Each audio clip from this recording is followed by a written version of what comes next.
자, 안녕하세요. 오늘은 교재 1장 섹션 1입니다. 섹션 1 컴퓨터적인 사고에 대해서 알아보도록 하겠습니다. 자, 내용이 그리 많지 않으니까요. 조금만 여러분들이 집중해 주시기 바랍니다. 자, 순서는 다음과 같이 컴퓨터 활용할 문제 해결 방법의 장점, 그러니까 컴퓨터를 이용해서 문제를 해결하면 보다 편리하다. 그러한 이야기가 되겠고요. 그 다음에 문제 해결하는 방법에 관련된 구체적인 이야기, 그 다음에 컴퓨터를 이용해서 문제를 해결하기 위해서는 그 문제를 이 순서도라고 하는 플로우 차트라고 하는 전체를 보다 쉽게 이해할 수 있도록 한 도식이 있습니다. 그런 도식을 다루는 거, 그 다음에 컴퓨터 언어에 대해서 간단히 보고요. 그 다음에 프로그래밍이라는 게 무엇인지 이러한 순서대로 수업을 진행해 보도록 하겠습니다. 자, 교재가 있으신 분들은 교재 17페이지를 펼쳐주시고요. 컴퓨터적인 사고, 컴퓨테이셔널 싱킹입니다. 컴퓨테이셔널 싱킹. 여러분들 반드시 영어로도 꼭 기억해 주시기 바랍니다. 아무래도 이 컴퓨터는 영어권에서 왔죠. 영어권에서. 그래서 영문 용어를 갖다가 이렇게 한글로 번역을 해서 컴퓨터적인 사고 뭐 이렇게도 이야기를 하지만 일반적으로 그 영문으로 되어 있는 이 단어를 그대로 그냥 풀어 쓰는 그냥 한글로 컴퓨테이셔널 싱킹 이렇게 영어 발음 그대로 쓰는 경향들이 점점 많아지고 있습니다. 따라서 영어로 여러분들이 꼭 기억해 주시는 게 바람직합니다. 지금은 이제 컴퓨터적인 사고라는 용어들을 많이 쓰고는 있는데요.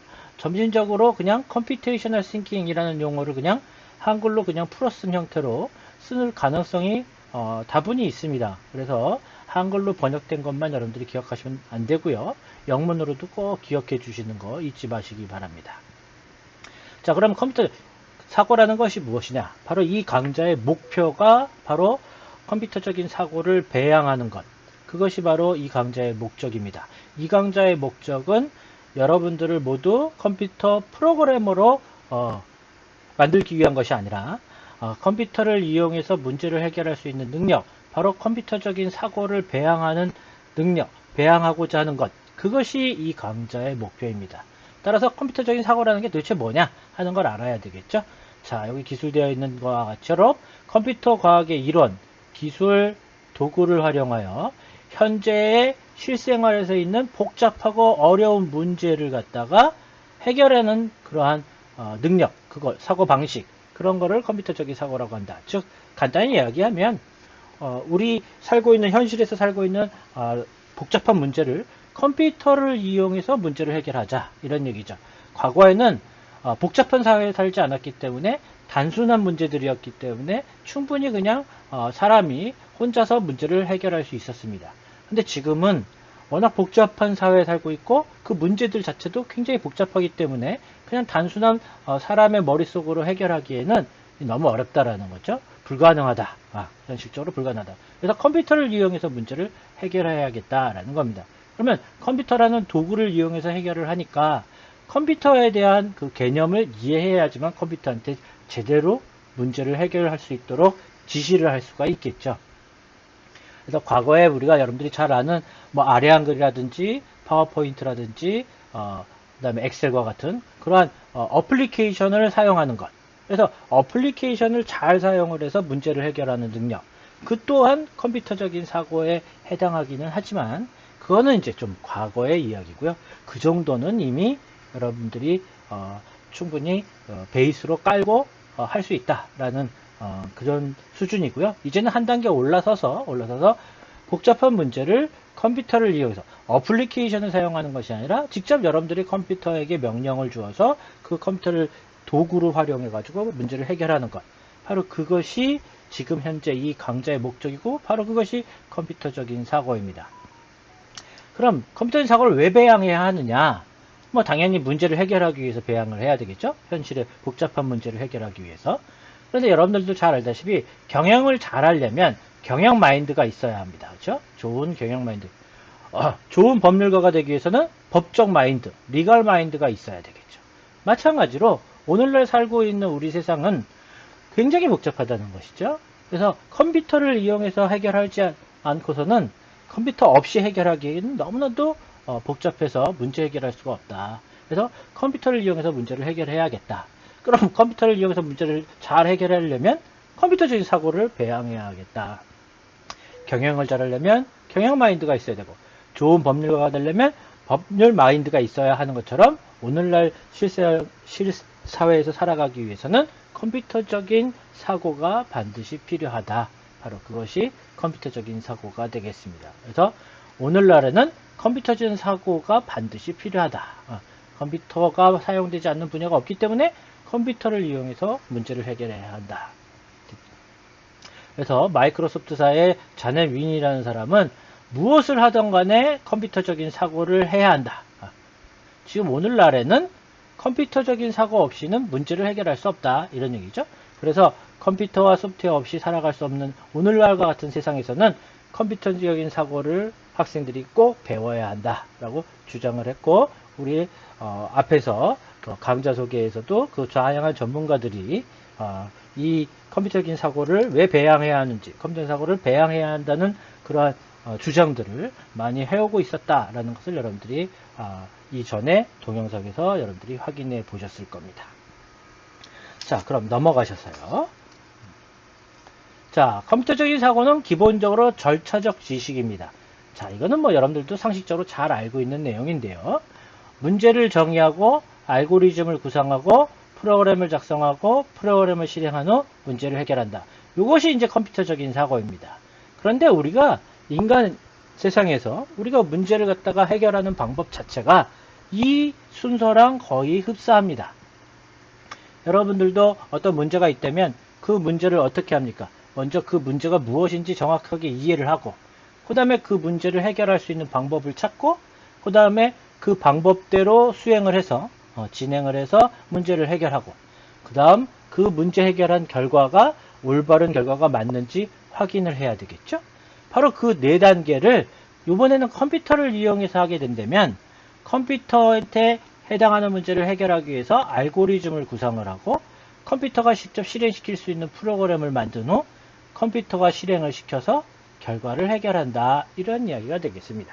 그래서 사람이 문제를 해결하면 문제를 정확하게 이해하고, 그 다음에 내가 이 문제를 어떻게 해결할 건지 그 방법을 찾고, 그 방법이 뭐 도서관에서 다양한 서적들을 뒤진다든지, 뭐 인터넷에서 정보를 얻는다든지 하는 다양한 방법들이 있겠죠.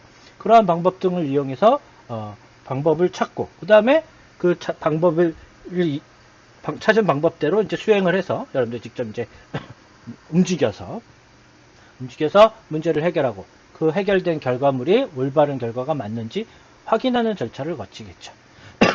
그렇게 사람이 해야 할 일을 이제는 컴퓨터한테 시키는 겁니다. 쉽게 말해서요. 그럼 컴퓨터한테 시키려면 컴퓨터가 알아들을 수 있는 형태의 명령어로 컴퓨터한테 시켜야 되겠죠. 바로 그게 프로그램입니다. 근데 그러한 프로그램을 작성하기 위해서는 그 프로그램을 작성하기 위한 컴퓨터한테 시키기 위한 그 프로그램을 알고리즘이라는 형태로 어떠한 절차대로 명령들이 쭉 진행되어야 되는지, 그러한 논리를 갖다가 구상을 해야 합니다. 그래서 그 논리 구상을 한 거를 해당 컴퓨터가 알아들을 수 있는 언어로 만든 다음에 그 다음에 그걸 실행시키는 게 되겠죠. 그래서 컴퓨터를 이용해서 문제를 해결한다 하는 차이가 있을 뿐, 결과적으로 사람이 해결하는 거랑 다를 바가 없습니다. 다만 컴퓨터란 도구를 이용하니까 컴퓨터가 알아들을 수 있는 형태로 전달을 컴퓨터한테 지시를 해야 되겠죠. 그래서 이렇게 5가지의 단계를 거친다라고 되어 있는데요. 뒤에서 또 자세히 나올 테니까 이러한 과정을 거친다. 이 정도로만 여러분들이 이해해 주시기 바랍니다. 넘어가서요. 자, 그럼 컴퓨터를 왜 이용하느냐? 뭐 여러 가지 이유가 있겠지만 그 중에서도 이제 크게 3가지를 뽑자면, 첫 번째, 속도가 매우 빠르다라는 것이죠. 사람이 문제를 풀면 어마어마하게 오래 걸리는 일을 컴퓨터한테 시켰더니 단 몇 초 만에 해결하더라. 그런 이야기입니다. 그 비근한 예로 지금 바로 여기에 우리 앞으로 배우고자 하는 파이썬이라고 하는 언어로 된 프로그램이 하나 있는데요. 예를 들어서 어떤 사람이 1부터 133만 5789까지 합의 결과가 뭐냐? 라고 여러분들한테 문의를 했다고 칩시다. 자, 그랬을 때 그 결과를 여러분들이 알아내기 위해서 실제로 무슨 계산기를 꺼내가지고 1 더하기 2 더하기 3 더하기 이런 식으로 입력을 해서 계산기를 두들겨서 결과를 얻는다면 적어도 몇 분에서 몇십 분이 걸릴 겁니다. 중간에 1, 2, 3, 4 순서대로 입력하다 중간에 삐끗 잘못 입력하게 되면 처음부터 다시 입력해야 되겠죠? 그래서 굉장히 많은 시간이 소요가 됩니다. 그런데 우리가 지금 이제 해보려고 하는 요 방식대로 컴퓨터 명령어를 이용해서 문제를 해결하면 그냥 수초 만에 타이핑 치는 시간이 좀 걸리겠지만 타이핑 치는 속도가 빠르다면 여기서 마지막에 엔터를 치는 그 순간 바로 결과가 나오게 됩니다. 지금은 간단한 예이지만 훨씬 복잡한 예를 든다면 그런 복잡한 예는 사람이 문제를 해결하려고 하면 뭐 1년, 2년이 걸린다. 그런 것도 컴퓨터를 이용해서 문제를 해결했더니 단 몇 초, 단 몇 분 만에 해결할 수 있다라는 것이죠. 바로 그러한 이유 때문에 우리가 컴퓨터를 사용하는 것이 되겠습니다. 자, 그러면 이왕에 나왔으니까 한번 해볼까요? 자, 시작 메뉴에서 파이썬이니까요. 파이썬에 P에 가서 파이썬 3.8하고 그 다음에 우리가 여기 파이썬 3.8이라고 되어 있는 요것이 원본 오리지널 버전이고 IDL이라고 되어 있는 것은 얘는 가짜다. 뭐 가짜라기보다는 얘는 어디까지나 그 원본에다가 조금 더 기능을 둘러싼 어떤 툴입니다. 툴. 그래서 일단은 우리 원본을 한번 오리지널을 이용해 보도록 하죠. 자, 선택을 해주면 보는 바와 같이 검정 화면에 검정 바탕에 흰색 글씨로 되어 있는 형태로 파이썬이 실행된 것을 보실 수가 있겠습니다. 자, 보시는 바와 같이 여기 꺽쇠 3개가 있는데 이 꺽쇠 3개 꼭 기억해 주십시오. 파이썬 인터랙티브 쉘이라고 한다. 우리 전 시간에도 이야기했었죠. 파이썬 인터랙티브 쉘 꼭 기억해 주시기 바랍니다. 자, 그게 지금 여기 나타난 요거랑 똑같은 것이 되겠죠? 똑같은. 그러면 여기다가 똑같이 sum equal 0. 자, 사이 띄었어도 되고요. 안 띄었지 않아도 상관은 없습니다. 근데 이제 가독성, 보기 좋게 하기 위해서 띄어쓰는 게 좀 더 바람직하다라는 것이고요. 자, 엔터 해주면 다시 파이썬 쉘이 나타났고 for I in range 1335790 가로 닫고 점점 빠뜨리시면 안 됩니다. 정확하게 입력하셔야 합니다. 정확하게. 지금 질문은 1335789까지 합을 질문을 했는데 왜 1335790이라고 입력하냐? 약간 의문시 되겠지만 지금은 그냥 그렇게 한다. 더하기 1 한 값을 쓴다. 이렇게만 여러분들 기억해 주시기 바랍니다. 그렇게 이해해 주시기 바랍니다. 자, 엔터를 딱 치면 보는 바와 같이 앞에 점 3개가 나타나면서 커저가 깜빡깜빡거리고 있죠. 자, 여기다가 sum 플러스 equal I 하고 엔터.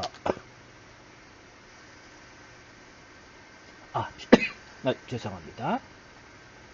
sum equal 0 다시 한번 for I in range 1335790 점점 엔터 해주면 점 3개가 나오고 커저가 깜빡거리고 있죠. 이때 스페이스바로 하나 둘 셋 뭐 하나만 해도 되고 뭐 5번을 해도 상관은 없는데요. 최소한 한 번 이상을 해주신 다음에 sum 플러스 equal I 엔터를 쳐주시고 여기서 그냥 바로 엔터입니다. 자, 그러면 다시 파이썬 쉘이 나타났죠? 그러면 여기다가 print sum 하고 엔터를 치면 보는 바와 같이 동일한 결과가 나타난 걸 보실 수가 있습니다. 자, 보시는 바와 같이 이러한 값을 얻기 위해서 만약 계산기를 꺼내서 두들겨서 여러분들이 얻는다면 최소 몇 분 내지 몇십 분 는 걸릴 텐데 지금 요 타이핑 치는 3줄 하나 둘 셋 4줄이죠. 정확하게 얘기하면 그 4줄만 입력하고 엔터를 치는 순간 바로 결과가 나온다는 거죠. 그래서 순식간에 결과가 나온다. 이러한 것이 지금은 단순한 예제이지만 훨씬 더 복잡한 경우에는 사람이 문제를 풀었을 때 굉장히 오래 걸릴 일을 컴퓨터를 이용하면 아주 빠르게 계산할 수 있다라는 것이 바로 컴퓨터의 장점인 것이고 그것이 첫 번째 컴퓨터를 이용하는 이유가 될 겁니다. 자, 그럼 넘어가셔서요. 자, 18페이지입니다. 죄송합니다. 자, 두 번째. 컴퓨터를 이용하는 이유 두 번째. 자, 엄청난 양의 정보를 저장할 수 있다라는 것이죠. 엄청난 양의 정보를 저장할 수 있다. 사람이 뭔가를 해결하기 위해서는 당연히 사람의 머릿속에 관련된 내용을 기억하고 있어야지 됩니다. 마찬가지로 컴퓨터도 문제를 해결하기 위해서는 컴퓨터 기억장치 안에 관련된 정보를 담고 있어야지만 됩니다. 그런데 사람이 기억할 수 있는 머리의 뇌의 용량과 컴퓨터의 기억장치의 용량이 비교가 안 될 만큼 컴퓨터의 용량이 크다라는 것이죠. 자, 여기 맨 밑에 있는 것처럼 백과사전, 일반적으로 백과사전입니다. 그러한 백과사전 5,000권을 담을 수 있는 양이 바로 1GB입니다.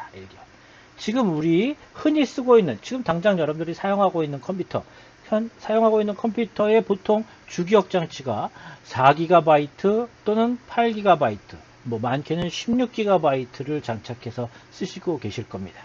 그러면 그 컴퓨터 안에는 5,000권 곱하기 4 곱하기 8 곱하기 16배의 백과사전을 담을 수 있는 용량이라는 것이죠. 사람하고는 당연히 비교가 되지 않습니다. 그렇죠? 그래서 어마어마한 양을 컴퓨터 안에 기억시켜 놓고 문제를 해결하기 때문에 훨씬 더 복잡한 문제들을 해결할 수 있다. 이런 이야기가 되겠죠.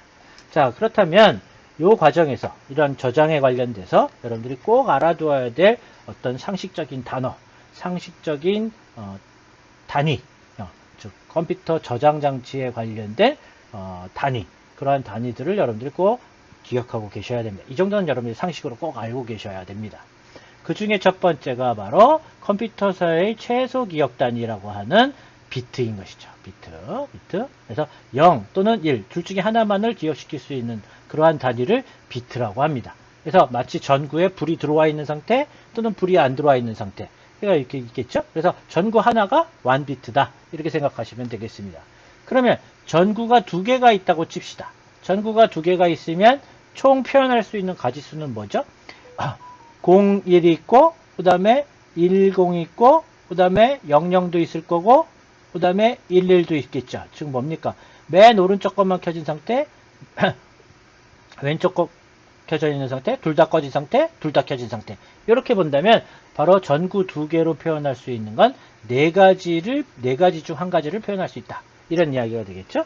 그래서 이렇게 전구를 이렇게 점점 추가해 갑니다. 전구를 이렇게 추가해 가면 점점 표현할 수 있는 가지수가 늘어나겠죠. 이렇게 전구를 쭉 늘려서 8비트, 전구 8개, 전구 8개가 되면 1바이트가 됩니다. 1바이트. 1바이트라고 하는 이 바이트의 의미는 뭐냐? 바로 글자 하나를 표현할 수 있는 단위를 1바이트라고 합니다. 즉, 영문 A서부터 Z까지, 소문자 Z까지, 그 다음에 대문자 A서부터 대문자 Z까지, 그 다음에 숫자 0부터 숫자 9까지, 그 다음에 특수문자들 있죠? 뭐 샵, 느낌표 등등등등. 그러한 것들을 쭉 합쳐봤더니 전구 8개이면 모두 표현 가능하더라. 가지수가 전구 8개이면 표현이 다 가능하더라. 전구가 7개이면 부족하더라 라는 겁니다. 전구가 7개이면 부족해서 7비트는 표현을 다 할 수가 없고 8비트여야지만 표현이 가능하다. 그래서 2의 8승이라고 하면 256가지가 돼서 256가지에 여기에 있는 것들이 전부 다 포함되더라 라는 겁니다. 그래서 10비트 또는 5비트라면 편할 텐데 왜 하필이면 8비트냐? 바로 글자 하나를 표현할 수 있는 단위가 8비트, 8개이면 가능하기 때문에 바로 8비트다. 그러면 우리 지금 컴퓨터에서 한글도 쓰고 중국어도 쓰고 뭐 각국의 언어들을 다 사용을 하고 있는데 한글의 경우가 256가지밖에 안 되나요? 뭐 심하게 얘기해서 한자 같은 게 256가지밖에 안 되나요? 아니죠. 훨씬 더 많잖아요. 그래서 한글이나 중국어, 일본어 뭐 이런 쪽은 2바이트를 사용해서 글자 하나를 표현합니다. 즉 여기서 말하는 바이트는 영어권, 영문 기준으로 한 글자다 이런 뜻이고요. 그 외에 다른 나라들은 한 글자를 표현하기 위해서는 2바이트를 사용하고 있습니다. 자, 그래서 비트가 모여서 바이트가 되고, 바이트는 바로 한 글자를 표현하는 단위다. 이런 얘기가 되겠죠? 자, 이러한 바이트들이 또 이제 모일 겁니다. 그런 바이트들이 모여서 킬로바이트가 되는 것이죠. 킬로바이트. 자, 킬로바이트의 킬로, 뭐 이거 다 아시죠? 아시죠? 뭐예요? 1000배다 이런 뜻이죠. 1000배. 그죠? 그래서 정확하게 얘기하려면 1024배여야 하는데요. 그냥 1024에서 24면 뭐 크게 큰 차이가 없으니까 그냥 대략 1000배 이렇게 여러분들이 기억해 주시면 되겠고요. 자, 1024는 바로 2의 10승입니다. 즉 뭐예요? 전구 10개라는 얘기죠. 전구 10개. 전구 10개가 아니라 바이트 10개. 바이트 10개. 그래서 2의 10승 바이트다. 10승 바이트다. 자, 킬로 다음에는 메가바이트입니다. 메가바이트. 메가바이트는 다시 킬로바이트의 1024배. 정확하게 얘기하면 1024배, 그냥 대략 1000배 이렇게 기억해 주시면 되겠습니다. 그래서 2의 20승 바이트가 된다. 20승 바이트. 자, 메가 다음엔 기가. 다시 또 1000배인 겁니다. 다시 또 1000배에서 2의 30승 바이트. 그 다음에 테라바이트, 페타, 엑사, 제타, 유타, 브론토바이트까지. 이렇게 해서 각각 1000배씩 증가한다. 정확하게는 1024배씩 증가한다. 그래서 2의 10승, 20승, 30승, 40승 이렇게 가는 게 되겠습니다. 자, 여러분들 여기서 메가, 기가, 테라, 그 다음에 지금 이미 페타라는 용어까지도 사용을 하고 있습니다. 곧 몇 년 좀 더 지나면 뭐 5, 6년 정도, 5, 6년? 뭐 3, 4년만 지나도 엑사라는 단위의 용량을 사용하기 시작할 겁니다. 물론 이제 전문가 쪽에서는 사용하고 있지만 일반화되어 있지는 않는데요.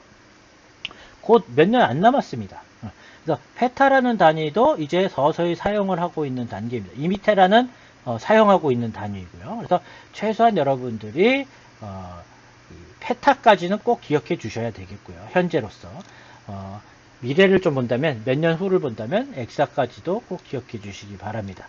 그래서 컴퓨터 전공자라면 당연히 이거 전체를 다 기억하고 계셔야 되겠고, 컴퓨터 전공자가 아니라 비전공자라면 그래도 상식 범위에서는 페타, 그 다음에 엑사까지는 꼭 기억해 주시기 바랍니다.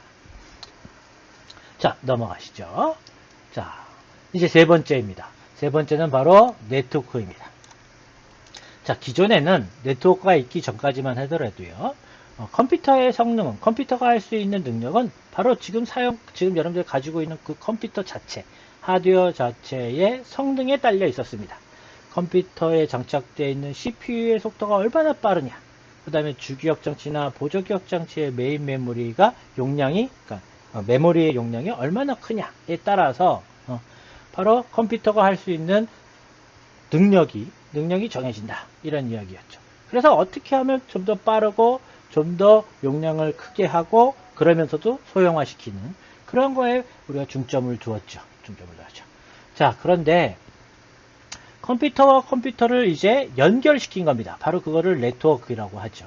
컴퓨터와 컴퓨터를 연결시켜봤더니 컴퓨터 2대이면 2배의 능력을 발휘하겠죠. 2배의 능력을 발휘하겠죠. 뭐 정확하게 2배는 아닐 수 있겠지만 컴퓨터 2대이면 2배의 일을 할 수가 있어. 두 가지 일을 동시에 할 수 있으니까 2배의 능력이라고 볼 수 있겠죠.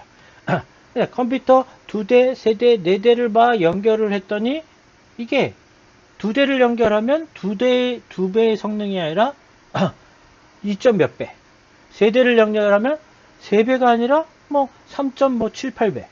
뭐 4대 연결하고 5대 연결, 7대 이렇게 쭉쭉쭉 연결시켜 봤더니 그냥 단순히 5대일 때는 5배가 아니라 막 6배, 7배, 8배 이런 식으로 점점 컴퓨터와 컴퓨터를 연결을 했더니 할 수 있는 문제를 풀 수 있는 문제들이 훨씬 더 광범위하고 크고 복잡한 문제를 해결할 수 있더라라는 겁니다. 그래서 단독으로 있었을 때 컴퓨터끼리는 결국 그 각각의 컴퓨터의 능력가 한계였는데 컴퓨터와 컴퓨터를 연결했더니 이제는 그 각각의 컴퓨터의 능력을 넘어서는 문제까지도 해결할 수 있는 능력이 되더라라는 것이죠. 바로 그것이 컴퓨터 네트워크의 장점인 겁니다. 그래서 컴퓨터 네트워크가 만들어지면서 컴퓨터의 능력은 어마어마한 발전을 하게 되죠. 그래서 오늘날에는 컴퓨터 네트워크 없이는 우리가 살아갈 수 없는 세상입니다. 그래서 과거에는 전혀 생각하지 못했던 것들이 이제는 가능한 상황이 오죠. 네트워크가 가능하면서요. 그 바로 대표적인 예가 버스 앱인 것이죠. 버스 앱. 그래서 여러분들은 지금 버스 정거장에서 등하교를 할 때 눈이 오나 비가 오나 과거에는 버스 정거장에서 대기하고 있어야 됐었는데 추위에 떨고 비 맞아가면서 버스 정거장에서 버스가 올 때까지 하염없이 기다려야 했었는데 요즘은 어떻습니까? 버스 앱에서 지금 현재 버스의 위치를 보고 그 정거장 앞에 있는 커피숍에서 우아하게 커피를 마시고 있다가 또 버스가 올 때쯤 돼서 그때 이제 나가죠. 바로 사람들의 생활이 훨씬 윤택해진 것이 되겠죠. 윤택해진 거죠. 그게 어떻게 해서 가능합니까? 단순한 컴퓨터의 성능만 뛰어나서는 그게 가능합니까? 아니죠. 바로 컴퓨터 네트워크라고 해서 컴퓨터와 컴퓨터가 연결돼서 정보를 주고받을 수 있는 상황이 됐기 때문에 가능한 부분이 되겠죠. 바로 이러한 것들이 가능해지면서 우리가 과거에는 생각지 못했던 아주 다양하고 복잡한 문제를 해결할 수 있게 됐다라는 것이 되겠습니다. 그래서 컴퓨터는 매우 빠르다. 그 다음에 컴퓨터가 기억시킬 수 있는 능력은 굉장히 크다. 이 두 가지를 이용해서 컴퓨터 자체의 성능이 인간보다 뛰어난 데다가 다시 컴퓨터와 컴퓨터끼리 연결돼서 다시 또 그것의 몇 배 이상의 능력을 가지고 있다라는 거죠. 바로 그러한 도구가 지금 당장 여러분들 앞에 있습니다. 그러니까 그런 도구를 이용해서 우리가 과거에는 풀지 못했던 문제들을 이제는 풀어낼 수 있다라는 거죠. 그런 걸 풀어낼 수 있는 능력을 가지고 있는 사람과 그렇지 않은 사람, 나 이런 문제는 인간이 풀 수 없는 문제야. 그래서 나 이런 거 몰라도 돼. 이런 사람과 내가 이 컴퓨터를 가지고 있는 컴퓨터를 이용해서 그런 문제들을 해결해내는 능력을 배양한 사람과 당연히 어떤 사람이 돼야 되겠습니까? 부자인 사람이 되어야 되겠죠? 바로 그것이 이 강좌의 목표인 것입니다. 자, 그러면 다시 또 넘어가셔서요. 교재 20페이지입니다. 자, 방금 전에 앞에서 얘기했던 그 내용입니다. 어떤 문제를, 일상생활에 직면한 어떤 문제가 있는데 그 문제를 해결하기 위해서는 우리는 이러한 절차를 진행합니다. 이미 상식적으로 여러분들이 다 알고 있는 내용인데요. 이걸 좀 더 이제 정형화 시켜서 여러분들한테 보여주는 것에 불과합니다. 상식적으로 다들 알고 있는 내용입니다. 당연히 문제가 있다면 그 문제가 무슨 문제인지 정확하게 이해를 해야겠죠. 문제 자체를 제대로 이해하지 않고 문제를 풀었다가는 얼토당토하는 풀이가 될 테니까요. 당연히 문제를 정확하게 이해를 먼저 해야 합니다. 그게 바로 문제 파악 및 정의가 되겠죠. 바로 what이다. 문제가 뭐냐? 이거죠. 그 다음에 이제 그 문제를 해결하려면 어떻게 해야 하는지 그 해결 방법을 찾아야 되겠죠. 도서관에 가서 관련된 서적을 찾는다든지 또는 인터넷에서 정보를 찾는다든지 또는 선배를 찾아가서 선배한테 묻는다든지 담당 교수님한테 문의를 한다든지 하는 그러한 어떻게 하면 문제를 해결할 수 있는지 그 해결 방법을 찾는 것이죠. 그게 how입니다. 그럼 그 문제를 해결하는 방법을 찾았다면 그 찾은 해결 방법대로 이제 동작을 해서 문제를 해결하면 되겠죠. 자, 마지막인 이 부분이 대단히 중요한데요. 우리가 대부분 이 마지막 단계를 무시하는 경향이 굉장히 많습니다. 자, verification, 검증을 꼭 해야 됩니다. 결과가 나왔다고 해서 그 결과가 반드시 맞았다라고 볼 수 없습니다. 틀린 결과를 얻을 수도 있는 거죠. 그 이유는 처음부터 문제를 잘못 이해했다든지 또는 문제를 해결하는 방법을 잘못 도출했다든지 또는 문제 방법을 잘 도출해냈는데 문제 해결하는 과정에서 실수를 했다든지 하는 여러 가지 이유로 인해서 결과가 얼토당토 않게 나올 수 있습니다. 그러니까 반드시 그 결과가 맞는 결과인지를 반드시 뭘 해야 돼요? 검증을 하셔야 합니다.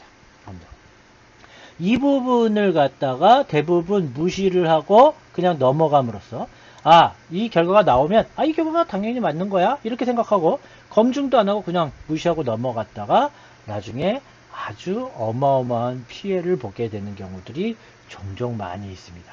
그래서 여러분들은 지금 학생의 신분이고 그러니까 혹시라도 실수를 해서 그 결과가 나쁘게 나왔다 하더라도 그게 크게 인생에 큰 영향을 미친다든지 또는 물질적으로 큰 손해를 본다든지 하는 일이 거의 없겠지만 실세계에 나가면 실사회에 나가면 이 부분을 무시해서 어마어마한 피해를 볼 수가 있습니다. 어마어마한 피해를. 그래서 이거 대단히 중요한 겁니다. 그래서 여러분들이 앞으로도 계속 이 부분을 갖다가 놓치지 마시고 이 부분을 항상 염두를 해서 실수하는 일이 없도록 해주셔야지만 되겠습니다. 그래서 앞으로 뭐 보고서 제출할 때도 마찬가지일 것이죠. 보고서를 제출을 하고 난 제출했어 이러지 마시고 반드시 제출한 보고서가 제대로 제출된 게 맞는지 확인을 꼭 하셔야 합니다.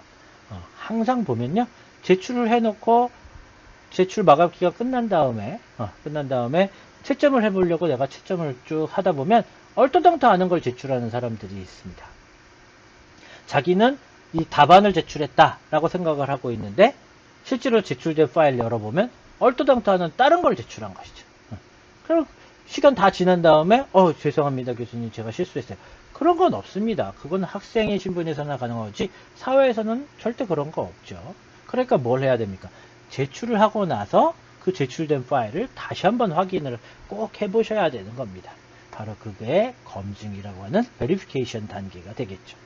자, 우리가 일상적으로 일상생활에서 문제가 발생하면 어떤 문제를 해결하기 위해서 이러한 4단계의 절차를 거쳐서 문제를 해결하고 있죠. 자, 그 4단계의 문제를 갖다가 이제 컴퓨터를 이용해서 해결하고자 합니다.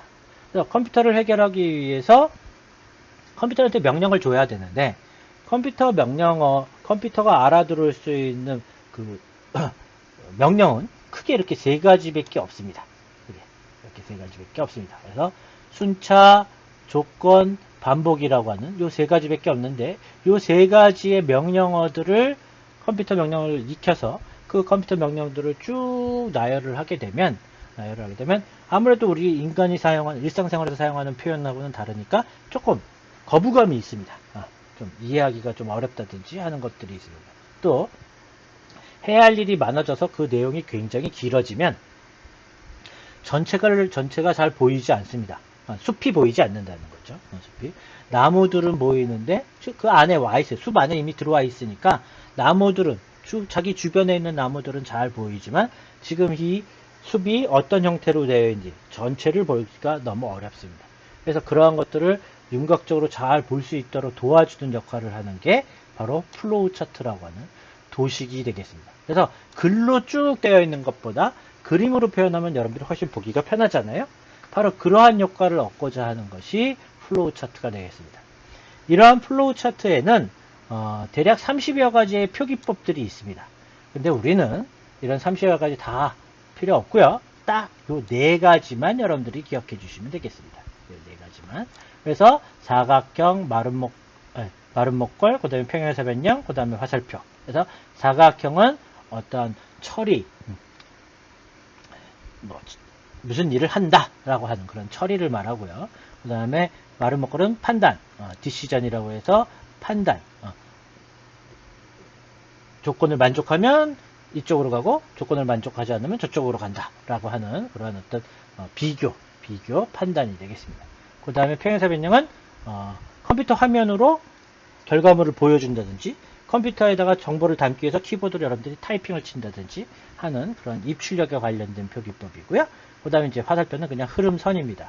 그래서 이렇게 첫 번째 해야 할 일, 두 번째 해야 할 일 해서 첫 번째 하고 두 번째 한다라고 해서 순차적으로 이렇게 진행하는 거죠. 당연히 여기에 A, 여기가 B라고 한다면 이거는 당연히 뭡니까? A를 한 다음에 B를 한다. 이런 뜻이 되겠죠. 그죠? 당연히 B를 먼저 해야 하면 안 된다. 이런 얘기입니다. 그렇죠? 바로 이렇게 순서대로 해야 한다. 라는 의미로 이런 순차구조. 그 다음에 여기 있는 평행사변형과 같이 여기 조건이 써 있고 그 조건을 만족하면 이쪽 길로 가고 조건을 만족 안 하면 오른쪽 길로 간다. 이렇게 두 갈래 길로 나누어지는 그러한 형태를 조건문이라고 하고 디시전 조건 구조 이렇게 얘기를 합니다.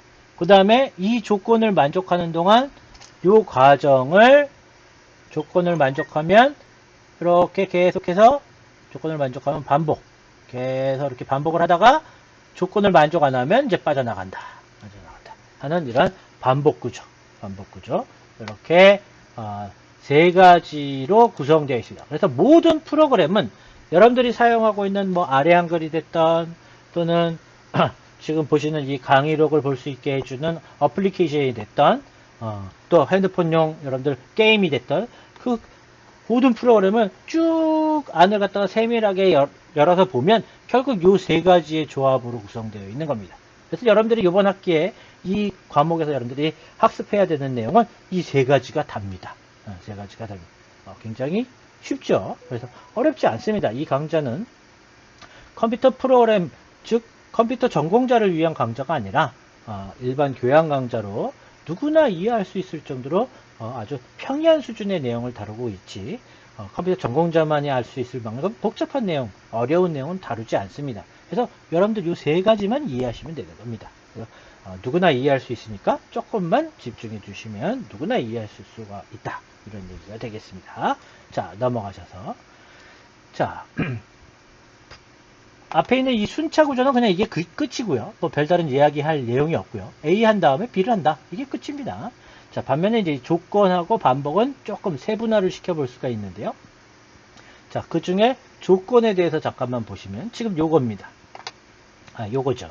요것이 이제 방금 전에 보셨던 그림입니다. 그래서 해당하는 조건을 만족하면 이쪽 길로 가고, 만족 안 하면 이쪽 길로 간다, 이런 얘기가 되겠죠. 여기에 있는 밑에 있는 이쪽에 있는 이 사각형은 완전히 별개입니다. 그래서 요게 하나의 명령, 그러니까 A, 앞에서 얘기했던 A가 되고 요거는 B가 되는 것이죠. 그래서 여기하고 그 다음에 이쪽 한다, 이런 얘기가 되는 거죠. 자, 이때 조건을 만족했을 때 해야 할 일이 없는 거, 조건을 만족하지 않았을 때 해야 할 일이 있는 경우, 요거는 조건을 만족했을 때는 해야 할 일이 있고 조건을 만족하지 않았을 때는 해야 할 일이 없는 경우, 이렇게 세 가지로 나누어 볼 수 있겠다, 이런 얘기가 되겠죠. 너무 상식적인 이야기가 되겠죠. 자, 여기서 요 두 번째 해당하는 요런 경우는 우리가 지금 앞으로 배우고자 하는 파이썬에서는 표현이 불가능합니다. 그럼 표현이 불가능하면 이런 형태의 문제는 해결할 수 없느냐? 그렇지 않죠. 이 조건을 뒤집고 거짓이었을 때 해야 할 일을 참으로 옮기면 되겠죠. 뭐 너무 상식적인 이야기죠. 자, 뒤에서 다시 나오니까 그때 보시도록 하고요. 넘어가시죠.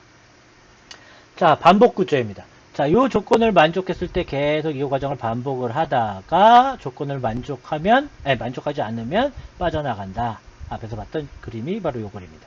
이런 게 있는가 하면 이런 것도 있을 수 있습니다. 자, 어떤 일을 한 후에 조건을 만족하면 다시 되돌아가서 반복을, 역시 마찬가지로 이렇게 반복을 하는 거죠. 이렇게 계속 반복을 하다가 만족 안 하면 빠져나간다. 자, 차이점은 뭐가 있습니까? 처음에 딱 도착하자마자 만족을 안 하면, 조건을 만족 안 하면 바로 빠져나가게 돼서 여기에 있는 이 문장을 한 번도 수행하지 않을 수 있죠, 얘는. 그런데 이 구조는 일단 반드시 한 번은 수행하는 거죠. 그 차이가 있는 겁니다. 그 차이가. 자, 마찬가지로 파이썬에서는 이러한 구조는 제공되지 않습니다. 이러한 형태의 명령어가 없다고요. 그렇기 때문에 이러한 표현은 불가능하다, 이러죠. 그럼 정말로 불가능하냐? 파이썬은 그러면 도저히 이러한 형태의 문제는 해결할 수 없다. 그렇지 않죠. 그냥 요 문장을, 요 사각형을 그냥 여기다 하나 넣으면 되는 거죠. 즉 뭡니까? 똑같은 요 사각형하고 동일한 사각형을 위에다가 하나 더 넣고 시작하면 되는 거죠. 그래서 얼마든지 해결할 수가 있습니다. 자, 넘어가셨어요. 자, 이렇게 플로우 차트의 경우에는 이 비교일 때도 마른 목골을 쓰고, 그 다음에 반복, 지금 이건 반복이죠. 반복일 때도 이렇게 마른 목골을 쓰다 보니까 지금은 그냥 각각을 따로따로 튀어서 보니까 요거는 반복이고 요거는 비교다, 그런 게 눈에 금방금방 구별이 되지만, 이렇게 반복되는 구조가 있느냐 없느냐를 보면 되겠죠. 그렇지만 이러한 그림들이 이제 굉장히 많은 그림이 막 섞여 있으면 어느 게 반복이고 어느 게 조건인지 구별이 잘 안 되는 경우들이 있습니다. 그냥 쉽게 구별이 안 된다는 거죠. 좀 자세히 쳐다봐야지만. 그래서 혼동을 유발할 수 있기 때문에 그러한 혼동을 최소화시킨, 혼동하지 않게 도움이 되는 그러한 차트를 NS 차트라고 합니다. NS 차트. 그래서 비교와 반복을 어떤 식으로 표현을 하냐면 이런 식으로. 프로세스, 순차 처리는 그냥 똑같이 사각형으로 쭉 화살표를 이용해서 그냥 쭉 나열해 가는 거고요. 비교일 경우에는 아까처럼 마른 목걸이 아니라 이렇게 사각형에다가 이렇게 대각선의 선을 그어가지고 요 조건을 만족하면 이쪽 일을 하고 그렇지 않으면 이쪽 일을 한다. 이런 구조로 표현을 한다. 라는 거고, 반복문의 경우에는 요 조건을 만족하는 동안 요 안에 있는 내용을 반복한다. 그것도 요 조건을 만족하는 동안 요 안에 있는 내용을 반복한다. 이런 표현이죠. 그래서 요 부분이 요 while 반복이라는 거에 해당하는 거고, 요 그림이 두 번째 오른쪽에 있는 요 그림이 이쪽에 있는 until 반복이라고 되어 있는 요 그림에 해당하는 겁니다. 근데 우리는 파이썬에서는 이건 어차피 제공하지 않으니까 이거는 신경 쓰실 필요가 없겠죠. 그래서 요 두 개만 기억해 주시면 되겠습니다. 그래서 본 교재에서는, 본 학습에서는 플로우 차트와 NS 차트를 병행해서 여러분들한테 설명해 드리도록 하겠습니다. 자, 넘어가셨어요? 자, 컴퓨터 언어입니다. 교재 24페이지를 봐주시고요. 컴퓨터 언어입니다. 자, 결과적으로 우리는 컴퓨터를 이용해서 문제를 해결하려고 하니까 컴퓨터가 알아들을 수 있는 형태로 컴퓨터한테 전달을 해야 합니다. 그렇죠? 컴퓨터가 알아들을 수 있는 언어, 바로 그걸 컴퓨터 언어라고 하는 것이죠. 컴퓨터 언어. 자, 그러한 컴퓨터 언어는 고급 언어와 저급 언어로 나뉘어 볼 수 있습니다. 고급 언어와 저급 언어로 그럼 뭐가 고급이고 뭐가 저급이냐? 아주 쉽습니다. 자, 그 경계선은 결국은 뭐냐? 사람 위주로 되어 있는 언어냐, 컴퓨터 위주로 되어 있는 언어냐에 따라서 고급 언어, 저급 언어로 나뉘어집니다. 그래서 인간 중심적인 언어, 컴퓨터 중심적인 언어로 나뉘어진다. 이런 얘기가 되겠습니다. 그래서 저급 언어의 대표적인 언어가 컴퓨터가 알아들을 수 있는 실질적인 언어, 바로 그게 기계어, 머신 랭귀지라고 하는 기계어죠. 그래서 기계어를 열어서 보면, 실제로 열어서 보기 어렵지만요. 그래도 볼 수는 있습니다. 어찌됐든 열어서 보면 어떻게 되어 있냐면, 여러분들 그 매트릭스나 뭐 이런 영화에서 보면 011110000 해서 그 0과 1로 되어 있는 것들이 그냥 쭉 나열되어 있는 그러한 것들 많이 보셨죠? 바로 그게 컴퓨터 언어, 머신 랭귀지입니다. 그래서 컴퓨터는 오로지 0과 1밖에 모릅니다. 그 두 가지의 조합으로 모든 것을 표현한다. 이런 얘기죠. 자, 그걸 약간 기호화시킨 게 어셈블리어라는 게 있습니다. 뭐 지금 거의 사용하지 않는데요. 어쨌든 어셈블리어라는 게 그 기계어를 약간 심볼릭화한 언어다. 언어다. 그래서 그걸 어셈블리어라고 한다. 그래서 이 두 개만 저급 언어고, 이 두 개를 제외한 그 이후에 나온 모든 개발된 언어들은 전부 다 고급 언어입니다. 그러한 고급 언어 중 최초의 고급 언어가 바로 포트란이고요. 그 이듬해에 나온 게 코블입니다. 포트란과 코블의 차이는 뭐냐면 과학계산용 언어인 거고, 코블은 사무용 언어입니다. 즉 최초의 언어는 포트란이고 과학계산용 언어였습니다. 최초의 사무용 언어는 코블이다. 이렇게 생각하시면 되겠고요. 오늘날 가장 많이 사용하는, 가장 두드러진 언어는 바로 C 또는 C2 플러스가 가장 두드러진 언어가 되겠습니다. C2 플러스는 C라는 언어에다가 객체지향 개념을 내포시킨 그 언어가 바로 C2 플러스이고요. 뭐 C샵이라는 건 마이크로소프트에서 만든 언어고요. 그 다음에 인터넷 베이스의 어플리케이션을 개발할 때 쓰는 자바라든지, 그리고 여러분들이 지금 우리가 배우고자 하는 이 파이썬, 이것도 전부 고급 언어에 해당되겠습니다. 자, 그러면 결국은 이제 사람과 컴퓨터 간의 의사소통을 하는 겁니다. 자, 한국 사람이 있고 미국 사람이 있는데 서로 대화를 나누려고 합니다. 대화를 나누는데 당연히 한국 사람은 한국말밖에 못하고 미국 사람은 미국말밖에 못합니다. 영어밖에 못해요. 당연히 대화를 못하죠. 대화를 못하니까 어떤 방법이 필요합니까? 동시통역을 하는 방법. 동시통역자가 중간에 있어서 이 사람이 한국말을 받아서 영어로 전달하는 법. 영어로 말한 걸 한국말로 다시 전달하는 동시통역자가 있는 방법이 있을 거고, 한국 사람이 말하는 내용을 번역을 해서 그 번역한 문서를 미국 사람한테 이렇게 영어로 다시 영작을 해서 미국 사람한테 이렇게 전달하는 방법, 번역하는 방법, 이렇게 두 가지가 있겠죠. 자, 마찬가지로 결국은 사람과 컴퓨터 간의 의사소통을 하는 겁니다. 사람이 그냥 직접 해결하면 되는데 내가 해결하면 너무 오래 걸린다는 거죠. 그리고 너무 복잡하다는 거죠. 그래서 야, 컴퓨터야, 네가 좀 이 일 좀 해 라고 시키려고 합니다. 근데 그걸 한국말로 하면 컴퓨터가 알아듣나요? 당연히 못 알아듣습니다. 컴퓨터가 알아들을 수 있는 형태는 0과 1밖에 없다라고 그랬죠. 기계어라고 하는 기계어밖에 없습니다. 그러니까 결국 사람이 말하는 그 언어를 기계가 알아들을 수 있는 언어로 바꿔줘야 됩니다. 한국 사람이 말을 영어로 바꿔줘야 하는 것처럼 사람이 말하는 것을 컴퓨터가 알아들을 수 있는 언어로 바꿔줘야 한다. 그렇게 바꿔주는 방법에 역시 한국 사람과 미국 사람이 대화하기 위해서 동시통역과 번역이 있듯이 바로 인터프린트 방식이 있고 컴파일 방식이 있다. 이 두 개가 동일한 이야기입니다. 실제로 인터프린터라고 하는 것이 영어 사전에서 한번 동시통역입니다. 컴파일이라고 하는 것이 편집자, 번역 프로그램 이렇게 되어 있습니다. 사전에서 찾아보시면은요. 그래서 바로 뭐냐면 동시통역, 여러분들도 아시잖아요. 한국 사람이 미국 사람한테 한마디 하면 동시통역자가 그 한마디를 영작해서 전달하고 또 두 번째 이야기하면 두 번째 줄 이야기하면 두 번째 이야기 영작해서 전달하고 이런 식으로 중간에서 말하는 문장마다 바로바로 번역해서 전달하는 게 동시통역이고, 번역은 한국 사람이 미국 사람들에 전달하고자 하는 문장이 10줄이더라. 그러면 그 10줄을 한꺼번에 다 번역해서 10줄로 된 영문을 한꺼번에 전달하는 게 번역 방식이죠. 마찬가지인 겁니다. 사람이 컴퓨터한테 시키고자 하는 명령, 첫 번째 명령 주면 그걸 번역하고 실행하고, 두 번째 명령 번역하고 실행하고, 세 번째 명령 번역하고 실행하고, 이런 방식이 인터프리터 방식이고요. 사람이 컴퓨터한테 시키고자 하는 3개의 명령이 있다. 3개의 명령이 있다. 그러면 그 3개의 명령 한꺼번에 다 기계어 코드로 바꿔서 한꺼번에 실행하는 방법. 바로 그런 방법을 컴파일 방식이다. 이런 얘기가 되겠습니다. 자, 다음으로는 소스 프로그램, 소스 코드. 즉, 결국은 사람이 만든 프로그램. 사람이 만든 프로그램은 그것이 고급 언어, 일반적으로 고급 언어로 되어 있죠. 고급, 인간 중심적인 언어가 고급 언어이니까요. 인간 중심적인 언어로 되어 있는 이 코드를 결국은 컴퓨터가 알아들을 수 있는 형태로 바꿔서 기계어 코드로 바꿔서 실행하는 겁니다. 이때 한 줄 한 줄 가져다가 번역하고 실행하고 번역하고 실행하고 번역하고 실행하는 게 바로 인터프린트가 하는 행동이고, 바로 그게 인터프린트 언어다라는 거죠. 이때 사람이 직접 고급 언어로 만든 이 원본, 그거를 소스 프로그램, 소스 코드라고 한다. 이런 얘기고요. 그래서 컴파일 방식에서 이것이 소스 코드입니다. 그럼 인터프린터는 중간에 어떤 매체를 만들지 않죠. 그냥 첫 번째 줄 번역하고 실행하고 두 번째 줄 번역하고 실행하고 하기 때문에 중간 매체가 만들어지지 않지만, 컴파일 방식은 해당하는 소스 프로그램을 기계어로 만듭니다.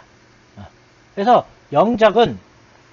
번역은 여러분들이 한글로 되어 있는 문장을 번역소에다가 전달해주면 그 사람이 영작해서 문서로 주는 거잖아요. 마찬가지로 여러분들이 프로그램 코드를 하면 고급 언어로 작성한 이 내용을 기계어 코드로 이렇게 바뀌는 중간 매체가 만들어집니다. 기계어는. 그러면 이거를 실행시키는 거야 되겠죠? 이거를 실행시키는. 바로 이러한 기계어로 되어 있는 코드를 목적 프로그램이라고 합니다. 인터프린터에서는 목적 프로그램이 만들어지지 않는 것이죠. 첫 번째 줄 그냥 그대로 바꿔서 실행하고 두 번째 줄 그대로 바꿔서 실행하고 하기 때문에 중간 매체가 만들어지지 않지만, 컴파일 방식에서는 번역한 문장, 기계어 코드로 만들기 때문에 만들어서 이걸 한꺼번에 실행하는 거죠. 그래서 목적 프로그램이라는 게 만들어집니다. 그래서 사람이 만든 거를 소스 프로그램, 그 다음에 그거를 번역해 놓은 코드를 목적 프로그램이라고 합니다. 이때 이러한 목적 프로그램을 만들지 않고 바로바로 하는 게 인터프린터, 목적 프로그램을 만들어서 하는 방식을 컴파일러라고 한다. 이런 얘기가 되겠습니다. 자, 밑에 여기 이제 좀 추가적인 내용이 있는데요. 자, 실질적으로 컴퓨터 명령어들을 프로그램, 여러분들이 알고 있는 아래 한글, 그러한 소프트웨어들을 좀 더 이렇게 세심하게, 세부적으로 이렇게 들어가면, 결국 소프트웨어는 여러 개의 프로그램으로 되어 있고, 그 프로그램은 다시 각각의 코드, 명령어들로 되어 있습니다. 그러한 명령어들은 다시 좀 더 컴퓨터 하드웨어적으로 들어가면 인스트럭션이라고 하는 단위로 되어 있습니다. 이 단위, 이 인스트럭션이라고 하는 건 이제 컴퓨터 전공에서 흔히 쓰이는 용어고요. 우리는 일반적으로 컴퓨터 명령어, 그래서 코드라고 보통을 하죠. 코드. 그래서 우리가 이제 실질적으로 여러분들이 이 코드를 작성해서 프로그램을 만들고 그 프로그램이 모여서 하나의 소프트웨어가 되는 겁니다. 여러분들도 다 상식적으로 이해하시겠지만 아래 한글을 한 사람이 만들지는 않았겠죠. 그래서 어떤 사람이 뭐 맞춤법 테스트를 담당하는 사람, 어떤 사람은 뭐 그 사각형을 그린다든지 원을 그린다든지 하는 거 하는 사람, 어떤 사람은 실제로 글자의 모양이라든지 뭐 이런 거를 담당하는 사람, 여러 사람이 있겠죠. 그러면 그 각각의 담당자가 맞춤법에 관련된 원본 코드, 소스 프로그램, 그 다음에 글자 모양에 관련된 소스 코드, 이렇게 각각 만들겠죠. 요거 하나하나가 프로그램인 거죠. 하나하나가. 그래서 그 프로그램들을 싹 모아서 하나의 아래 한글이 되는 거겠죠. 그래서 우리는 아래 한글을 소프트웨어라고 하고, 그 소프트웨어는 결국 여러 개의 프로그램으로 되어 있다. 그 프로그램 안에 들어있는 각각의 이 안에 있는 요 명령어들, 요 명령어 한 줄 한 줄이 바로 코드다. 이런 얘기가 되겠습니다. 자, 넘어가시죠. 자, 지금 이 얘는요, 파이썬이라는 컴퓨터 언어로, 그리고 C라는 언어로 1부터 100까지 합을 구하는 프로그램이 되겠습니다. 그래서, 파이썬이라는 컴퓨터 언어는 대표적인 인터프린터 언어입니다. 그래서 동시 통역 방식을 쓴단 말이죠. 그래서 sum equal zero라고 하는 고급 언어인 형태로 되어 있는 이거를 기기어 코드로 바꿔준단 말이죠. 인터프린터가. 그 기계어 코드로 바꾼 것은 실제로 눈에 보이진 않지만 어떤 식으로 되어 있다? 0011 1000 1000 뭐 이런 식으로 되어 있을 겁니다. 그러면 그 명령어를 바로 실행을 한다. 그 다음에 또 다시 두 번째 줄, 이 문장을 또 기계어 코드로 바꾸고 실행하고, 세 번째 줄 또 기계어 코드로 바꾸고 실행하고, 그 다음에 네 번째 줄이 아니라 여기는 지금 반복문이거든요. 여기가 이 두 줄은 반복문입니다. 그래서 이 두 줄의 반복을 몇 번 하냐면 100번 반복하게 됩니다. sum equal sum plus i라는 이 문장을 100번 반복하게 되는데요. 그럼 100번 처음 sum equal sum plus를 기계어 코드로 바꾸고 실행하고, 다시 for i는 이거를 또 기계어 코드로 바꾸고 실행하고, 다시 sum equal sum plus i 번역하고 실행하고, 다시 for i는 in 또 번역하고 실행하고. 그래서 이 두 군데를, 이 부분과 이 부분을 100번 반복하게 됩니다. 그래서 100번 번역을 하는 거죠. 100번 통역을 하게 되는 거죠. 똑같은 문장을 계속 전달을 하면 계속 기계어 코드로 바꾼다. 그건 좀 낭비죠? 한번 해놓은 거 있으면 그냥 그거 쓰면 될 것 같은데 굳이 100번이나 해야 한다. 그게 이제 인터프린트 방식의 단점이기도 합니다. 그래서 동시 통역할 때 어떤 사람이 한국 사람이 미국 사람한테 말을 전하려고 그러는데, 뭐 예를 들어서 안녕하십니까? 라고 했다고 칩시다. 그러면 중간 동시 통역 사람이 뭐 헬로우, 굿모닝 뭐 이렇게 전달을 해주겠죠. 그럼 다른 말을 막 하다가 다시 또 안녕하셨습니까? 라고 한다면 또 다시 그 동시 통역하는 사람이 굿모닝 또 해줘야 되는 것이죠. 그죠? 그래서 매번 번역을 해야 되는 단점이 있습니다. 그죠? 자, 반면에 번역 방식인 대표적인 컴퓨터 언어인 C가 번역 방식인 언어인데요. C는 이 부분을, 원본 부분을 그대로 기계어 코드, 목적 프로그램이라고 그랬죠? 기계어 코드로 그대로 다 바꿉니다. 그 다음에 이 기계어 코드를 기술되어 있는 기계어 코드 순서대로 쭈르륵 실행시키는 방식이 바로 컴파일 방식의 언어가 되겠습니다. 그래서 결론적으로 얘기하면 똑같은 이 두 개의 프로그램을 이렇게 만들었을 때 실행을 시키면 C로 작성한 프로그램이 훨씬 좀 더 파이썬보다는 훨씬 빠르게 동작하게 됩니다. 왜냐하면 방금 전에 설명했던 이런 부분에 동일한 부분의 기계어 코드로 바꾸는 과정, 번역 과정, 그 번역 과정을 매번 하게 된단 말이죠. 근데 얘는 한 번만 번역하고 그 다음에 그 순서대로 그냥 쭈루루 실행하는 거기 때문에 얘는 이 부분, 여기가 이제 반복되는 부분일 텐데요. 이 부분에 대해서 번역을 한 번만 하면 되지만 이 인터프린터 방식은 이 부분에 대해서 번역을 100번 하기 때문에 그만큼 당연히 시간이 오래 걸릴 수밖에 없습니다. 그게 이제 장단점이 되겠죠. 됐죠? 넘어가셔서 자, 읽어보시면 여러분들이 충분히 다 알 수 있는 내용이요. 방금 전에 전달했던 내용들입니다. 그래서 인터프린터 언어는 스크립트 언어다라는 용어도 쓰고 있습니다. 그래서 스크립트 언어, 인터프린터 언어 똑같은 이야기가 되겠습니다. 자, 교재 거의 다 왔습니다. 교재 26페이지인데요. 자, 인터프린터 언어와 컴파일러 언어의 비교.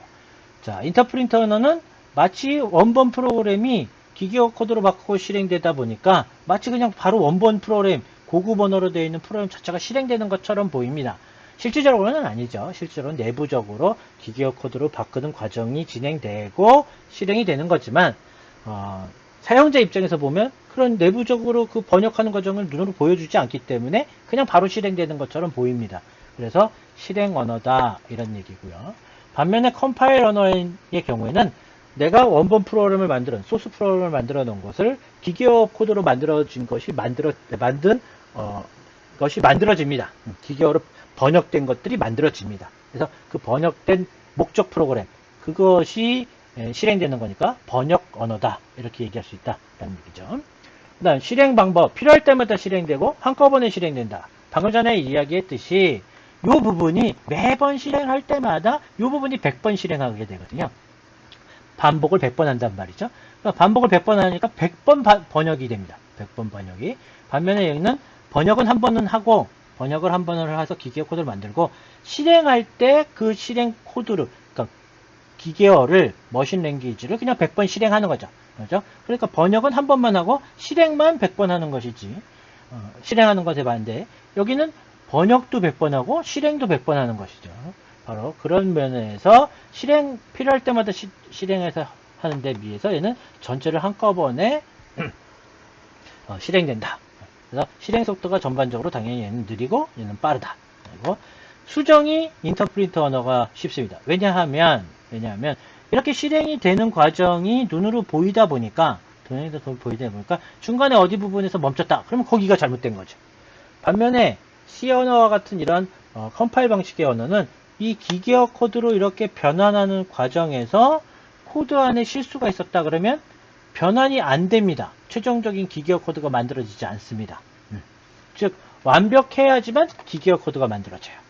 그러면 완벽하지 않으면 즉 기계어 코드가 안 만들어지면 완벽하지 않다는 얘기고 어딘가 실수했다는 얘기고 그럼 그 실수한 부분이 어딘지를 실행을 시켜볼 수 없기 때문에 눈으로 찾아야 합니다.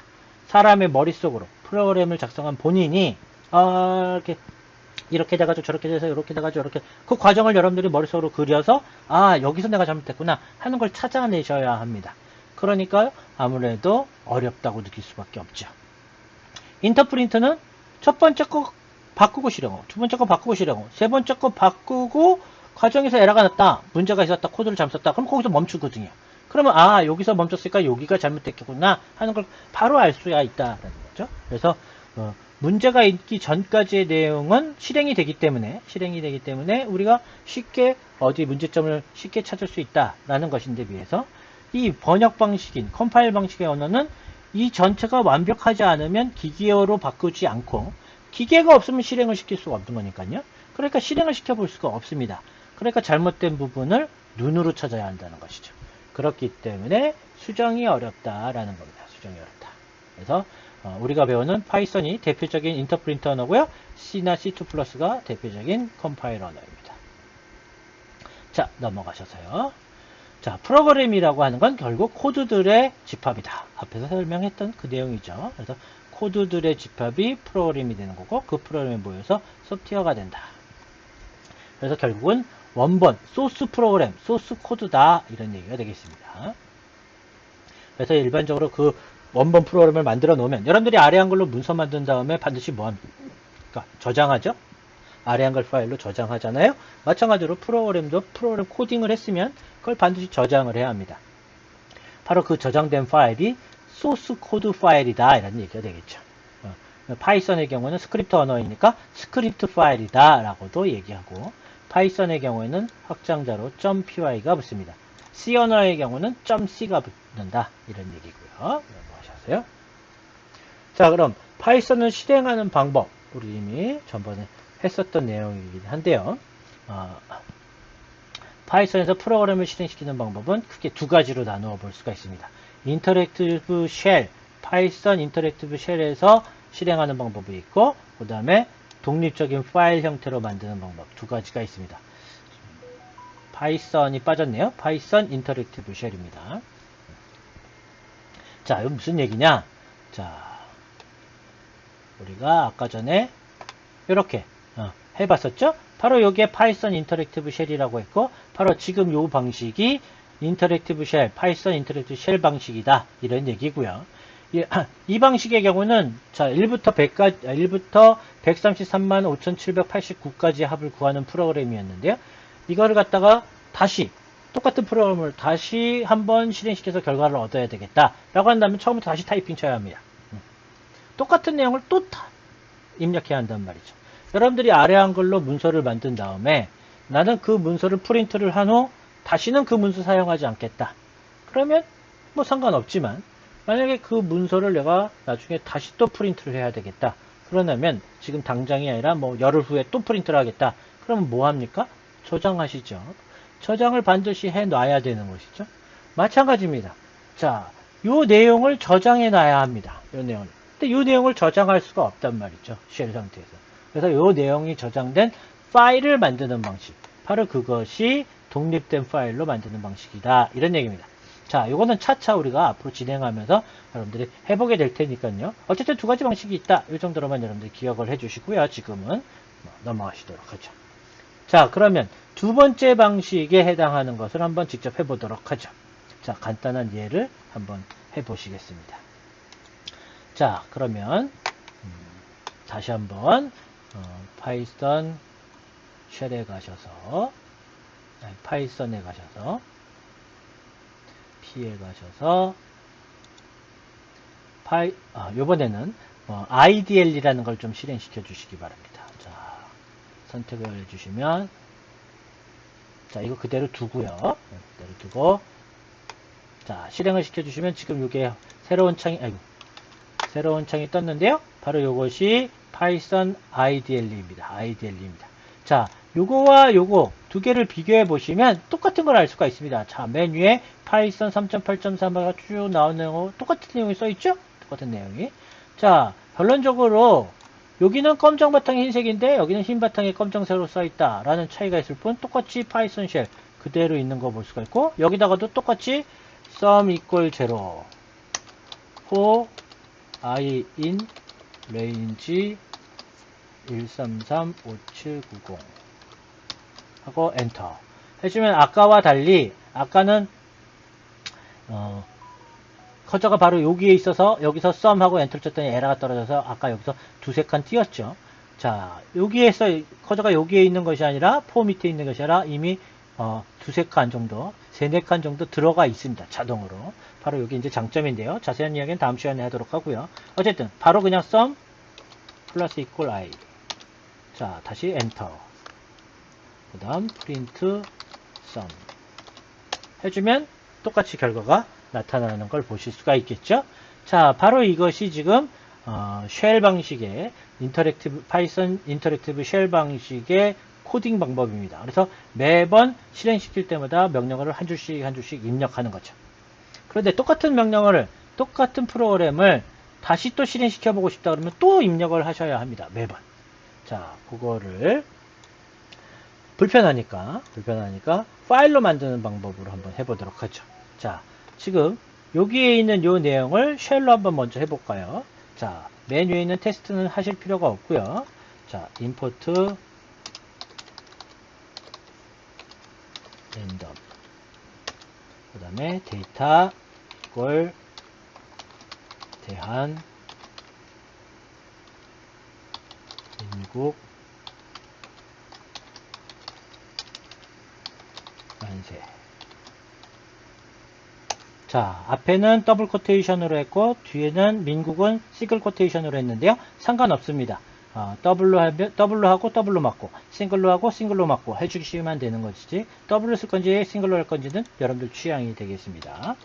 자, 그 다음 데이터 초이스 이퀄 랜덤 점 초이스 가로 데이터 그 다음에 프린트 데이터 초이스. 자, 만세 나온 걸 보실 수가 있죠. 저는 만세가 아닌데요. 상관없습니다. 대안 아니면 민국 아니면 만세. 이 세 개 중에 하나 아무거나 나올 겁니다.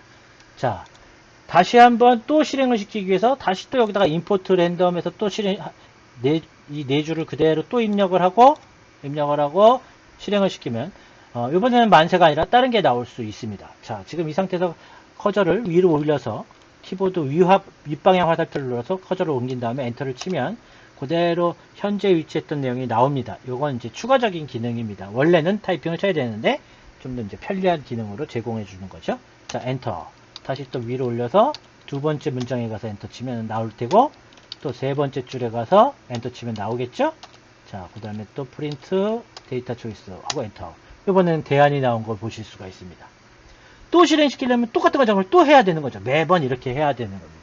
대단히 번거롭죠? 자, 이번에는 파일에 뉴 파일 선택해 보시죠. 자, 파일 이름. 여러분들이 아래 한글에서 색을 선택한 거랑 똑같습니다. 자, 해주면 빈 종이가 나오죠. 자, 여기에다가 그대로 요 문장을 입력해 주시면 됩니다. 자, 복사를 해서 집어넣겠습니다. 뭐, 입력을 하셔도 좋고요. 자, 복사를 해서 집어넣겠습니다. 복사를 해서 집어넣고, 복사를 해서 집어넣고. 자, 여기는 빈줄을 하나 좀 띄겠습니다. 빈줄을 넣어도 되고 안 넣어도 되고 상관없습니다. 뭐 이렇게 뭐 많이 넣어도 전혀 상관없습니다. 자, 그런 후 파일에 세이브 저장하셔야 되는 거죠. 저장. 뭐 어디다 저장할래? 라고 묻겠죠. 자, 지금은 임시적으로 하드디스크 C에 특정 장소 아무데나 하는데요. 일단 일반적으로 뭐 TEMP라든지 temporary 뭐 이런 부분들이 있으실 겁니다. 아니면 그냥 여기다 C에다가 그냥 저장하셔도 좋겠고요. 자, 여기다 저장을 하시는데 파일명을 뭘로 하냐면 우리 아까 앞에서 test.py로 하자라고 되어 있네요. 그러니까 여기다가 tst. 자, .py 안 써도 됩니다. 그냥 tst만 쓰고 저장을 하면 자동으로 .py가 이렇게 붙습니다. 자, 저장해 주시죠. 자, 여기 C 루트에는 저장이 안 된다네요. 자, 그럼 어쩔 수 없이 하드디스크 C에 뭐 TMP나 temporary 이런 중에 아무거나 하나 만드시죠. 자, 아무데나 일단 저장을 하도록 하시죠. 어차피 큰 의미는 없습니다. 자, 저장했습니다. 자, 그럼 이제 여기서 run이라고 메뉴에 보면 run이라는 것이 있죠. 자, run 모듈 F5에 되어 있습니다. run 모듈 선택을 해주시면 자, 보는 바와 같이 실행돼서 민국이 나온 걸 볼 수 있습니다. 자, 다시 또 가서 run 모듈 선택해주면 또 실행이 돼서 이번에 대안이 나왔고요. 또 실행을 하면 보는 바와 같이 민국이 나온 걸 보실 수가 있죠. 그래서 매번 그냥 실행, 런만 시켜주면 바로바로 실행되어집니다. 물론 이 결과는 여러분들과 다르게 나오겠죠. 다르게. 그래서 매번 실행시키면서 타이핑 치지 않고 파일로 만들어 놓으면 그냥 실행만, 런만 시켜주면 된다라는 것이죠. 바로 이 후자 방식인 이렇게 파일로 만든 방식을 사용해야지만 나중에 프로그램을 만든 후에 뭐 업데이트를 한다든지 그 다음에 뭐 변경을 한다든지 할 때 여기서 그냥 고치면 되는데 만약에 쉘 상태에서 하게 되면 모든 내용을 다시 타이핑 쳐야 됩니다. 처음부터 끝까지 새로 매번 타이핑을 쳐야 되는 거죠. 그럼 대단히 번거롭습니다. 그렇죠? 그래서 일반적으로 우리가 이렇게 파일 형태로 만든 이 방식을 쓰는 게 일반적입니다. 프로그램이 뭐 한 줄, 두 줄짜리 프로그램이다. 그냥 문제 자체가 아주 단순해서 한 줄, 두 줄 정도밖에 안 되는 프로그램 코드 프로그램이다. 그런다면 파이썬 쉘에서 직접 하셔도 되겠지만 그 정도는 뭐 다시 치는데 문제가 없으니까요. 근데 그게 아니라 프로그램이 내용이 좀 길다. 그럴 경우에는 그 내용을 다시 치는 게 굉장히 번거롭기 때문에 파일로 만들어야 되는 것이죠. 그렇죠? 자, 그러면 이제 거의 다 끝났습니다. 잠시만. 자, 그 내용이 바로 이 내용이 되겠고, 이 프로그램의 내용에 대해서 간단하게 설명을 하고 마치도록 하겠습니다. 지금 이 내용이 되겠죠? 이 내용이. 그래서 자, import random이라고 하는 것은 랜덤이라는 모듈이 있는데요. 그 모듈을 내장시키겠다 이런 뜻입니다. 자, import random이라는 게 도대체 뭐냐? 자세한 내용은 나중에 설명하는 걸로 하고 뭐 이런 게 있다. 이런 정도로만 이해해 주시기 바랍니다. 랜덤이라고 하는 게 무슨 단어인지 다들 아시죠? 무작위 이런 뜻이죠. 여러분들이 지금 방금 전에 실행을 시켜보셔서 알겠지만 매번 실행할 때마다 그 결과가 대한민국 만세 중에 한 가지가 나온 거죠. 결론은 뭡니까? 대한민국 만세 중에 무작위로 하나를 선택해서 그 하나가 실행돼서 나온 거죠.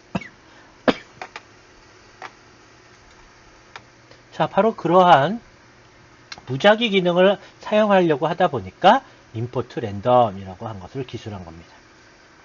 자, 그 다음에 데이터 이퀄 대한민국 만세라고 되어 있죠. 그거는 바로 데이터라고 하는 그릇이 있는데요. 그 그릇은 3칸짜리 그릇입니다. 이렇게 3칸짜리 그릇입니다. 이렇게 3칸짜리 그릇인데 그 3칸짜리 그릇 안에다가 첫 번째 칸에는 대안을 넣고 두 번째는 민국, 세 번째는 만세라는 걸 담아라 라고 하는 문장이 바로 이 문장이 되겠습니다. 그 다음 데이터 초이스 이퀄 랜덤 초이스 데이터.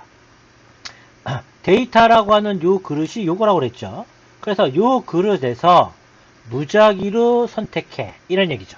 즉 요 3칸짜리 그릇에서 한 칸을 무작위로 선택해 이런 뜻입니다. 그래서 만약에 만세가 선택되었다면 지금 보시는 바와 이렇게 만세가 선택되었다면 그 만세를 끄집어서 데이터 초이스라고 하는 또 다른 그릇에다 담아라 이런 뜻입니다. 자, 그런 후 맨 마지막에 이 데이터 초이스란 이 그릇의 내용을 출력해줘 라고 했기 때문에 결과가 화면에 만세가 나온 거죠. 자, 다시 한번 실행이 됐습니다. 그때는 만세가 선택된 게 아니라 대한이 선택됐다. 그러면 대한이 데이터 초이스에 담기게 되겠죠. 그래 놓고 데이터 초이스를 출력하면 그때는 대한이 출력되겠죠. 그래서 매번 실행할 때마다 내용이 달라진다. 바로 그런 내용이고 바로 이게 뭡니까? 대한민국 만세 대신에 가위바위보로 바꾸면 가위바위보 게임이 되겠죠. 그래서 지금 여러분들이 여기 있는 대안을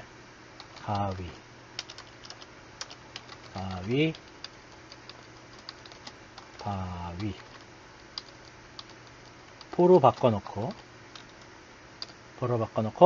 런의 런 모듈 해주시면 뭐가 나올까요? 가위바위보 3개 중에 한 가지가 나왔죠. 이번에 바위가 나왔네요. 또다시 런의 런 모듈 해주시면 되는데 오른쪽에 보면 F5라고 되어 있죠. 그냥 이 상태에서 런을 선택할 필요 없이 그냥 F5 누르면 됩니다. 자, 그럼 지금 F5를 누름과 동시에 오른손으로, 그러니까 왼손으로 F5를 누름과 동시에 오른손으로 가위바위보 중에 손을 내밀어 보시죠. 예를 들어서, 자, 이쪽에 가서 F5를 누르면서 내가 왼손으로 F5를 누르면서 오른손으로 주먹을 딱 냈다. 그러면 뭡니까? 지금 화면에는 가위가 났고 나는 주먹을 냈을까? 지금 컴퓨터랑 나랑 가위바위보 게임을 하는 건데 내가 이긴 거죠. 나는 지금 주먹을 냈고 컴퓨터는 가위를 냈으니까요. 바로 이게 뭡니까? 가위바위보 게임이잖아요. 사람과 컴퓨터 간의 가위바위보 게임을 여러분도 지금 만들어 보신 겁니다. 그렇죠? 자, 이제 이거를 좀 더 이제 흥미 유발을 더 하기 위해서 이제 가위라고 나오지 말고 정말로 그림으로 가위 그림이 나오고 주먹 그림이 나오고 보자기 그림이 나오면 더 이제 보기가 좋겠죠.